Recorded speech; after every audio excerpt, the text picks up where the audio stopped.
अजय अपने घर लौट रहा था। शहर की भीड़-भाड़ से दूर पुराने बाजार के कोने में उसे अचानक एक पुराना, बंद पड़ा स्टोर कुछ दिखाई दिया। उस स्टोर के बाहर धूल जमी थी। बोर्ड आधा टूटा था जिस पर लिखा था, कुमार जनरल स्टोर। अजय ने कई बार इस रास्ते से गुजरते हुए इस स्टोर को देखा था, लेकिन कभी रुका नहीं था। मगर उस रात उसकी नजरें उस दुकान के दरवाजे पर अटकी रह गईं। दरवाजा हल्का सा खुला हुआ था। उसने सोचा, शायद किसी ने दुकान फिर से खोली हो। वह धीरे धीरे आगे बढ़ा और दरवाजे को धक्का देकर अंदर दाखिल हुआ। अंदर घुप अंधेरा था। हवा भारी और सड़ी हुई सी लग रही थी। कमरे में पुराना सामान बिखरा पड़ा था, लेकिन सबसे अजीब बात थी, कैश काउंटर पर रखा हुआ पीतल का घंटी पास, जो खुद ब खुद धीरे धीरे बज रही थी।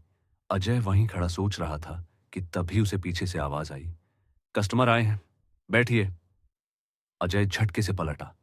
पीछे कोई नहीं था, पर अचानक स्टोर की दीवारों पर हल्की रोशनी फैल गई, जैसे समय पीछे लौट गया हो।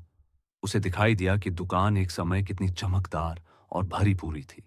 लोग सामान खरीद रहे थे और काउंटर पर एक मोटे, खुशमिजाज दुकानदार ग्राहकों को हंसते हुए सामान दे रहा था। पलक झपकते ही वह दृश्य गायब हो गया। अजय अब बाहर निकलना चाहता था, लेकिन दरवाजा बंद हो चुका था। उसने जोर लगाया, पर दरवाजा हिला तक नहीं। तभी काउंटर के पास कुछ परछाइयां दिखीं। धीरे धीरे वहां 3 लोग प्रकट हुए। उनके चेहरे धुंधले थे, आंखें खोखली और शरीर से अजीब सी बदबू आ रही थी। उनमें से एक ने कर्राहट भरी आवाज में कहा, दुकानदार, हमें हमारा सामान चाहिए। अजय की सांस रुक सी गई। परछाइयों ने शेल्फ से पुराने पैकेट उठाने शुरू किए। अजय ने देखा कि जो भी पैकेट वे छूते वह ताजा हो जाता, जैसे नया नया आया हो। लेकिन जैसे ही वे खाने की कोशिश करते, उनका शरीर राख की तरह झड़ने लगता। अजय चिल्लाया, ये क्या हो रहा है?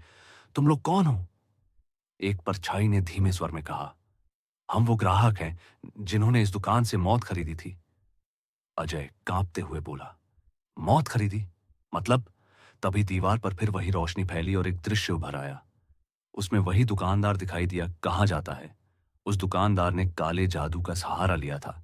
वह ग्राहकों को सस्ते सामान के लालच में बुलाता और फिर खाने पीने की चीजों में जहर मिला देता।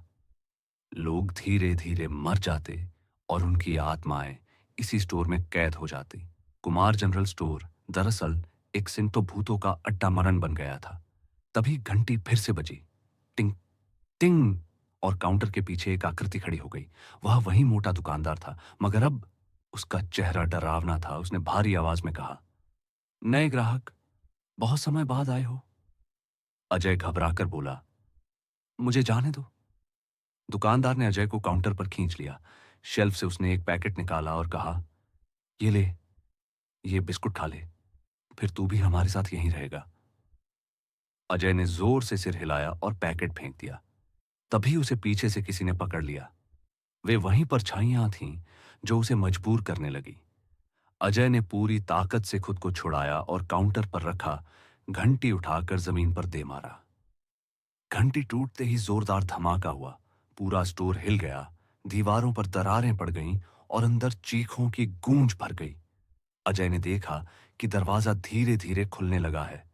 वह दौड़कर बाहर निकलने ही वाला था कि दुकानदार ने उसका हाथ पकड़ लिया। तू नहीं जा सकता। अजय चीखते हुए बोला, मुझे छोड़ दो। उसने पास पड़ी लकड़ी उठाई और दुकानदार पर दे मारी। दुकानदार दर्द से चीखा और धुएं में बदल गया। अजय दौड़ता हुआ बाहर निकला।